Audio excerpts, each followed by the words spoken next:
Africa एक विशाल और खतरनाक कॉन्टिनेंट जो कि कई जंगली जीवों की प्रजातियों का घर है।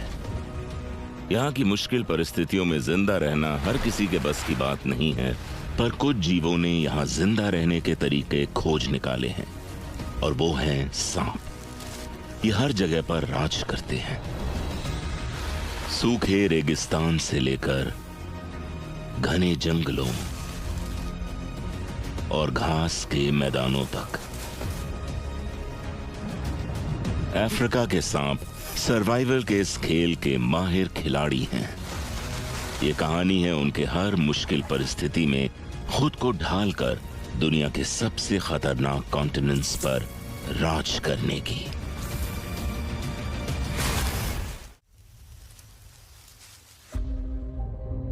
मीलों तक फैले हुए घास के मैदान अफ्रीका के आधे से भी ज्यादा हिस्से को कवर करते हैं, और यहाँ कॉन्टिनेंट के सबसे मशहूर घास के मैदान सेरेंगेटी में बारिश का मौसम अभी दूर है।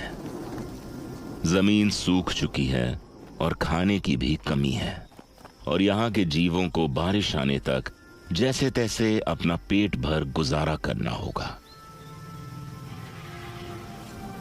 अफ्रीका के विशाल घास के मैदान दुनिया के सबसे उपजाऊ घास के मैदानों में से हैं, और दुनिया में कहीं और ना पाए जाने वाले जीवों की विभिन्न प्रजातियों को खाना प्रदान करते हैं।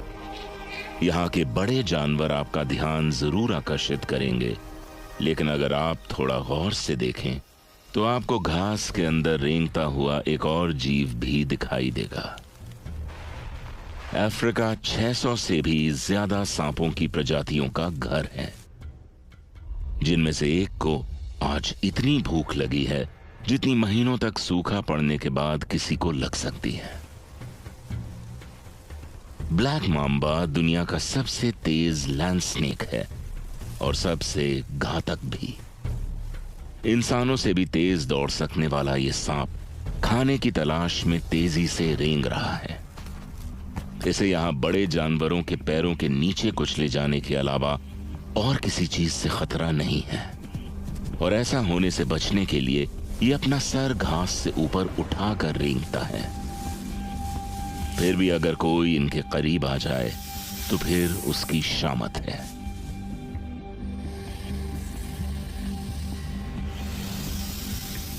ब्लैक माम्बा के मुंह का अंदरूनी हिस्सा काले रंग का होने की वजह से मशहूर है। ये इशारा है कि पीछे हट जाओ, नहीं तो ये गुस्सा दिखाने का काफी असरदार तरीका है, पर शिकार के सामने आते ही इसे थोड़ा समझदारी से काम लेना होगा।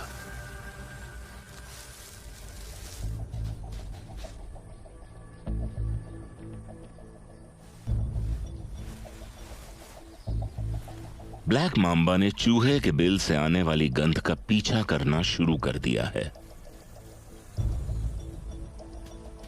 घास में मैदानों में छुपने की कम जगह होने की वजह से इसे छुपने का कोई और तरीका ढूंढना होगा।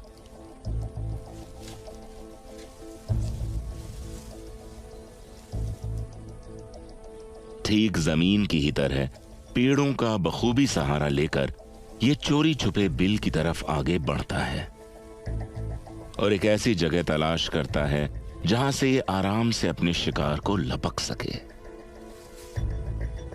नीचे बैठे इस चूहे को शिकारी की मौजूदगी का कोई अंदाजा नहीं है, जिसका फायदा उठाते हुए ये सांप धीरे धीरे आगे बढ़ता है।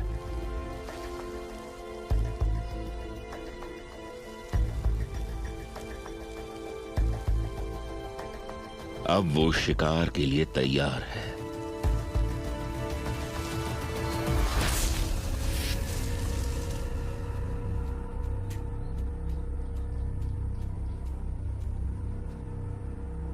बस एक ही वार काफी होगा।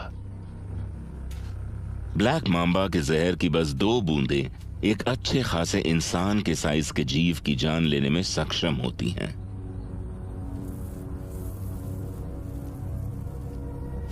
ये चूहा बस अपनी आखिरी सांसें गिन रहा है। और सांप जहर में मौजूद पैरालाइजिंग टॉक्सिन्स को अपना काम करने दे रहा है।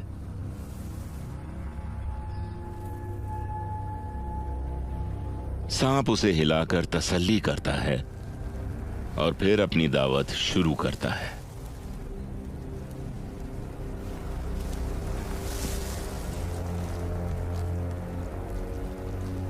चूहे के फर की डायरेक्शन में शुरू करने से सांप के लिए उसे निगलना आसान हो जाता है।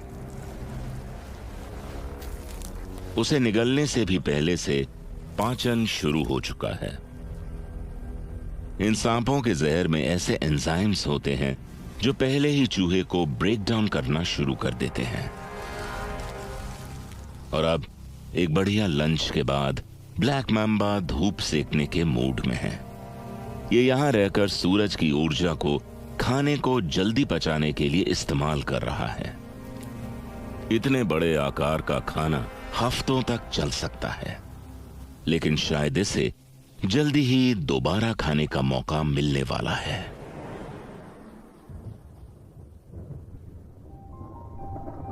आसमान बादलों से घिरने लगा है और बिजली भी गरजने लगी है। ये संकेत है कि मॉनसून आ चुका है और सूखे घास के मैदान एक बार फिर से खिलने लगे हैं। एक ऐसा इवेंट जिसमें सैकड़ों जानवर माइग्रेट करते हैं। करीब 10 लाख से भी ज्यादा जानवर सेरेंगेटी मारा इकोसिस्टम से एक साथ माइग्रेट करते हैं और इस इवेंट को द ग्रेट माइग्रेशन के नाम से जाना जाता है। विल्डरबीस्ट्स के साथ साथ और भी कई जानवर साफ पानी और ताजी घास की तरफ रुख करते हैं।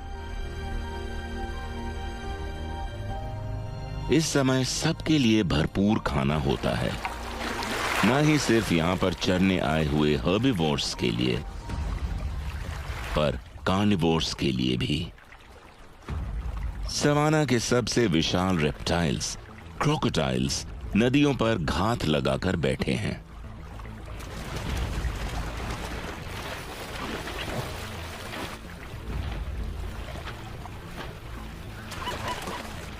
और जब जानवरों के झुंड नदी पार कर रहे होते हैं